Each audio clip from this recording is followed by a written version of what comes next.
Hai hai, hari ini bertemu lagi dengan Miss Geni. Apa kabar kalian semua? Semoga semua dalam keadaan sehat ya. Nah, kalian bisa lihat kan banyak sekali benda-benda di sekitar Miss Geni. Di atas, di samping, di bawah. Nah, benda-benda ini sering kamu lihat juga kan dalam kehidupan sehari-hari? Penemuan benda-benda ini sangat membantu kita semua. Nah, apa kalian tahu benda-benda ini termasuk ke dalam benda elektronik? Benda elektronik adalah benda yang dapat berfungsi jika dialiri arus listrik. Benda-benda ini tersusun atas komponen listrik dan rangkaian listrik. Nah, seperti yang akan kita pelajari hari ini. Hari ini kita akan belajar mengenai komponen listrik dan rangkaian listrik sederhana.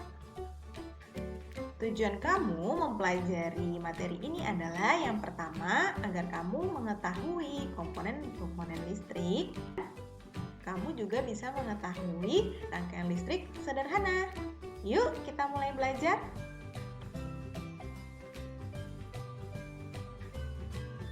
Komponen listrik. Berikut ini beberapa contoh komponen listrik sederhana. Yang pertama ada baterai. Baterai berfungsi sebagai sumber energi listrik. Yang kedua adalah lampu. Lampu berfungsi sebagai benda yang dialiri arus listrik. Selanjutnya ada saklar. Saklar berfungsi memutus dan menyambung arus listrik. Dan ada kabel. Kabel berfungsi sebagai media penyalur arus listrik. Nah, kabel berfungsi sebagai media penyalur arus listrik karena di dalam kabel ini terdapat kawat tembaga. Kawat tembaga merupakan konduktor yang baik dalam menghantarkan arus listrik. Tembaga dipilih juga karena tembaga lentur dan paling ekonomis dibandingkan konduktor listrik lainnya. Komponen-komponen tersebut dirangkai sedemikian rupa hingga menjadi rangkaian listrik. Ada dua macam rangkaian listrik. Yang pertama rangkaian seri, yang kedua rangkaian paralel.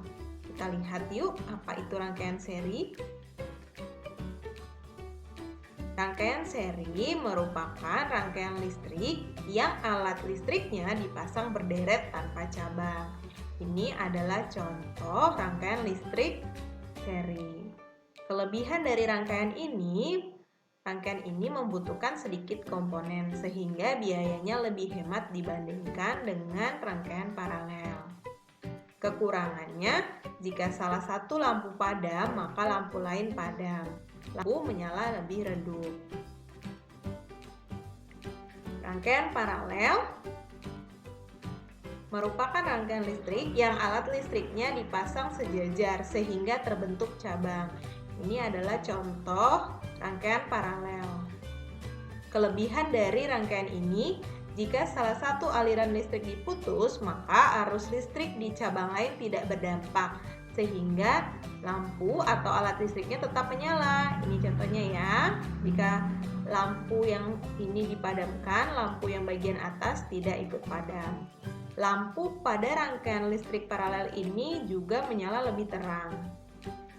Kekurangan dari rangkaian ini membutuhkan banyak komponen listrik, sehingga biaya yang digunakan lebih dibandingkan dengan rangkaian listrik seri. Rangkaian listrik seri dan paralel dibedakan menjadi rangkaian terbuka dan tertutup. Rangkaian terbuka merupakan bentuk rangkaian di mana arus tidak dapat mengalir dalam rangkaian karena ada bagian dalam rangkaian yang tidak terhubung, ya, sehingga lampunya padam. Sementara rangkaian listrik tertutup, rangkaiannya seluruhnya tertutup sehingga arus masuk, lampunya menyala. Untuk menambah pengetahuanmu, yuk kita mengenal beberapa tokoh dan penemuannya di bidang listrik. Yang pertama ada Thomas Alva Edison. Beliau menemukan lampu pijar. Yang kedua adalah Alessandro Volta. Beliau yang menemukan baterai. Yang ketiga, ada Michael Faraday. Beliau yang menemukan listrik. Wah, tidak terbayang ya jika penemuan-penemuan ini tidak ada. Kita akan merasa kesulitan. Untuk itu, kita perlu bersyukur dengan adanya penemuan-penemuan ini. Nah, kalian ingin jadi penemu juga? Kalau ingin jadi penemu, ingin menemukan apa? Sekian video pembelajaran hari ini. Jika kamu masih belum paham, kamu bisa mengulangi menonton video ini kembali. Jika sudah, kamu bisa mengerjakan latihan bersama guru kelas kamu. Sampai jumpa, terima kasih.